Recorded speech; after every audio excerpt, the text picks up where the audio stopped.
Hey, how's it going, you guys? This is petplatypus here, and it's time to review Jojo's Bizarre Adventure, Stardust Crusaders, the Egypt arc, where the battle in Egypt, whatever. It has like multiple translations, whatever. This is episode 29, I believe. Yeah, 29, Anubis Part 2. Oh, fuck, this was badass. This was a really epic episode. Not even gonna lie right now, this was a really epic episode in terms of combat, animation, just seeing Jotaro actually, get challenged and almost get defeated to a certain extent. So yeah, I guess I'll just kind of summarize. They fight the barber dude, and what he basically tells them is, once I fought someone, I learned their abilities, so now I know you can do your little sword stab move where it shoots out the blade and it bounces off. He tries that move, fails, dude's able to block it, he's stronger, he's faster, and then Jotaro goes in, and Jotaro, he lands a punch, but he said it took a lot of precision and speed to land that hit. And they keep fighting, he catches the blade, he's able to take the dude down. Catching the blade was really badass too, but they take the guy down, and they're trying to get the sword out of there without, touching it. Cop shows up, ruins everything, Polnareff ends up grabbing it, and now Polnareff is possessed. And this is where the episode just gets fucking, oh my god. Rapid punch to rapid sword clashing. The Ora-Oras were flying everywhere. It was badass. Really cool scene where he catches it and then dodges and then slams him in the neck, and just the way they did the panning around and everything, that looked really cool. The rapid punching as always looks very nice. You got Silver Chariot flipping in the air, dual wielding. Would have been cool if the dual wielding was, two solid blades, but half blade, whatever.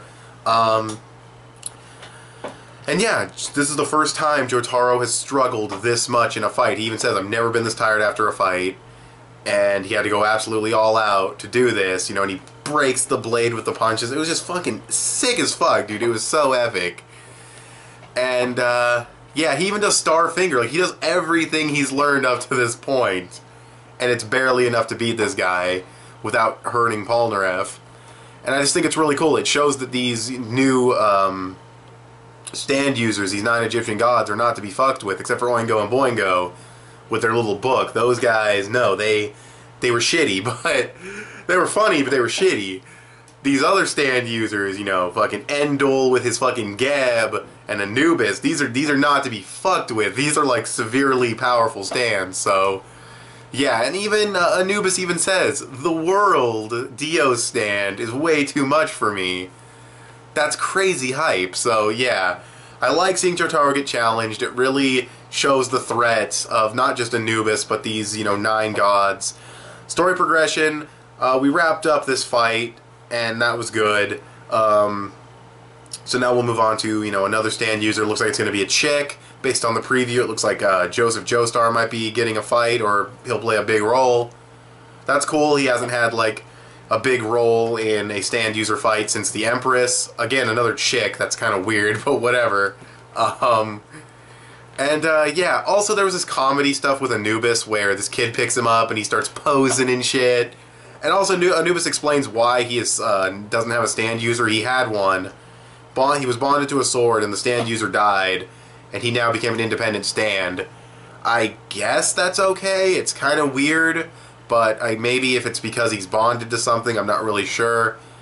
But yeah, he becomes an independent stand, so there was an explanation as to why he doesn't have a stand user, so that's good. And the kid throws him, and it's just this comedic thing where he's flying towards the Nile River, but he's like, oh no, I'll hit that wall. But then he phases through it with his phasing through objects power. Then he gets stabbed into a cow, and then he falls to the bottom of the ocean. And this is the funniest part, when he starts crying, and he's like, I'm so lonely. That was really funny. I liked that. He'll rust at the bottom of the ocean, and, Anubis retires. And, yeah. I really liked the episode, though. I thought the animation and action were great. The pacing was really good. Seeing, Silver Chariot and Star Platinum fight is fucking awesome. And, yeah, that's overall pretty much my thoughts on this episode. So I'll probably give it around an 8.5 to a 9 out of 10 for sure. Maybe even a 10. I mean, it really was just... Because with Jojo, there's not going to be any mind-blowing plot revelation. There's not going to be any of that. It really is, how good was the fight? How good was, the story progression overall? Was it the end of the fight? Was it this? Was it that? And yeah, I mean, it just entertained the hell out of me, but I definitely go like a 9 out of 10. Thought it was absolutely great, amazing episode, incredibly enjoyable to watch, really good music too. One of my favorite Stardust Crusaders tracks actually played in this episode. So yeah, I love this episode. What do you guys think of this episode of JoJo's Bizarre Adventure Stardust Crusaders? You can tell me down below in the comments section. So yeah, thanks for watching. Tell me what you guys thought. Like I said, follow me on Instagram, and I will talk to you guys later. Bye.